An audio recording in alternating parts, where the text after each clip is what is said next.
In this short video, we're going to look at how to change font sizes in a WordPress post or page. I'm Brian Insminger. I'm the host of the Engaging Missions Show, and today we're going to answer a question that came in about how to work with WordPress. As a blogger, a podcaster, and a webmaster, I've been working with WordPress blogs and websites for years. Today's question is, how do I change the font sizes in a WordPress post or page? Now, to get started, I'm going to be working with a WordPress.com website. What we're going to talk about should work with your self-hosted WordPress blog or website as well, but the settings might be just a tiny bit different. And as with many options for WordPress, the themes and plugins that you're using may enhance or exclude some of the options we're going to look at today. So the first thing I'm going to do is go ahead and log in. I'm using LastPass, which is a password manager. It allows me to manage multiple passwords. When I log into WordPress, it gets me to the reader page. I'm going to go ahead and click on My Sites. And that's going to get me where I want to go first. So let's talk about the three options we have to change the font sizes. First, we're going to look at customization options. Second, we're going to look at using header settings within a post or page to adjust sizes. And third, we're going to talk about using a theme with more options. So let's go back. The first option I talked about was customizing your theme. So in the admin panel for WordPress.com, and it's going to be a little bit different in your self-hosted WordPress website, but you do have this option. When I hit that Customize button, it brings up a preview of my site as it currently is, and then over here I have fonts. Now it's currently set to default for the theme for both the headings and the base font. If I change to a custom font, not only does it change the preview right here, but it also then gives me the option to choose things like italic or bold, and that'll change with the font. And also I can change the size, anything from normal to huge and so on. So that's one of the things that we can do. We can also change the base, or the base font, or the normal font, if you will. So I change that font, then I get new options, and I can change the size right here.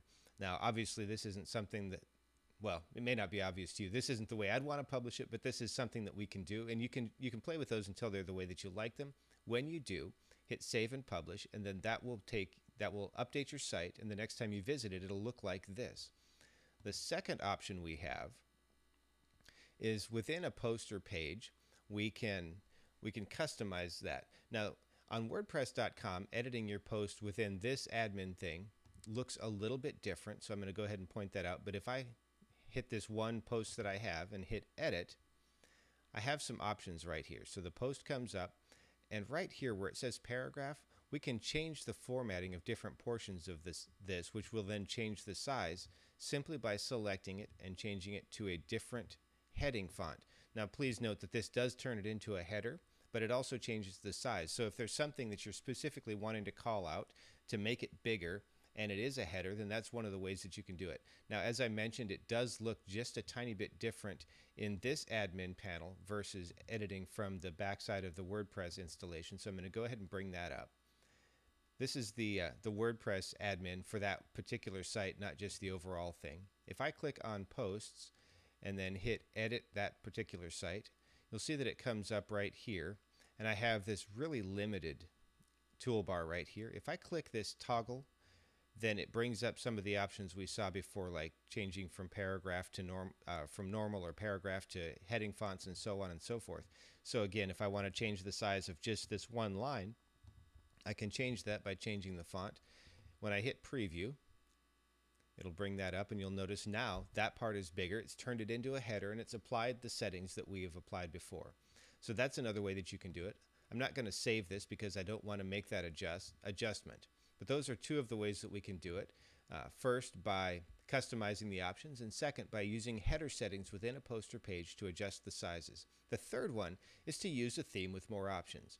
And many times that'll be a premium theme. Here's a theme that I use for engagingmissions.com. It's by Elegant Themes, and it's called Divi.